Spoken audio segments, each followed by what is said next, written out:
Hayaan mo sila sa iniisip nila, hayaan mo sila sa opinyon nila tungkol sa'yo.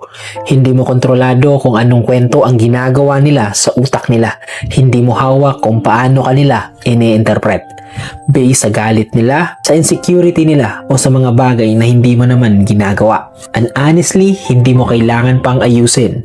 People will always create version of you na mas convenient para sa kanila, na mas tugma sa mga sugat nila, sa mga biases nila, sa kung ano lang ang kaya nilang intindihin.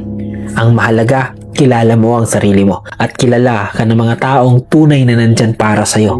Kaya hayaan mo sila, kasi minsan ang pinakamagandang sagot ay katahimikan at kapayapaan na alam mong wala kang ginagawang Kahit masama. anong pakisama ang gawin mo, gawan mo man ng maganda, o kahit sobra pa ang respeto na ibigay mo, puro mali lang ang makikita niyan. Kapag ang tao ayaw sa'yo, kahit anong gawin mo, ayaw sa'yo niyan.